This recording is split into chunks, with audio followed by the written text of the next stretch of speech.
اصل دولت خزانے میں نہیں، دل کے سکون میں ہے۔ جب اللہ دولت دینا چاہتا ہے تو پہلے انسان کے دل میں صبر پیدا کرتا ہے۔ دولت اس کے پاس نہیں جو خزانے بھر لے، بلکہ اس کے پاس ہیں جو دل کو مطمئن کر لے۔ خاموشی وہ زیور ہے جسے پہننے والا کبھی خالی نہیں رہتا۔ دولت ہاتھ میں ہو تو خیر ہے، دل میں آ جائے تو زہر ہے۔ کامیابی اس وقت قریب آتی ہے جب انسان ہار ماننے کے بجائے سیکھنا شروع کر دے۔ سخاوت وہ درخت ہے جو دل کے سکون کا پھل دیتا ہے۔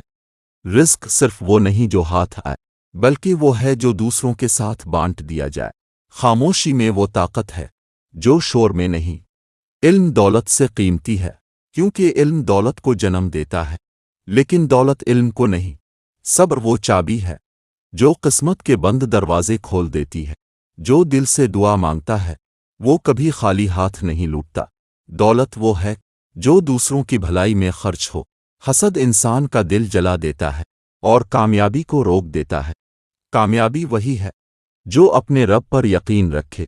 عاجزی سب سے بڑی دولت ہے، بے سکونی سب سے بڑی غربت ہے۔ جو دوسروں کو خوشی دیتا ہے وہ سب سے زیادہ امیر ہے۔ دولت کے نشے سے بچو کیونکہ یہ انسان کو اندھا کر دیتا ہے۔ حقیقی کامیابی وہ ہے جو دل کو سکون دے۔ سخاوت سے دل بڑا ہوتا ہے اور لالچ سے چھوٹا۔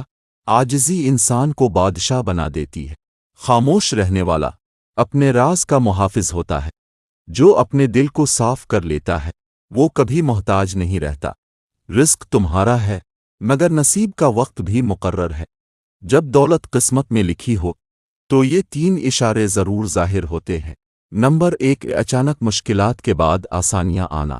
نمبر 2، غیر متوقع جگہوں سے رزق کے دروازے کھلنا۔ نمبر 3، دل کا مضبوط ہونا اور بے خوفی کا آنا۔ دوسروں پر احسان کرنا سب سے بڑی دولت ہے۔ صبر سے بڑھ کر کوئی خزانہ نہیں۔ علم وہ چراغ ہے جو کامیابی کی راہ دکھاتا ہے۔ حسد کی آگ انسان کی اپنی دولت کو جلا دیتی ہے۔ اصل دولت دل کی خوشی ہے جو خریدی نہیں جا سکتی۔ یاد رکھو، دولت ہمیشہ ہاتھ میں رکھو، دل میں نہیں۔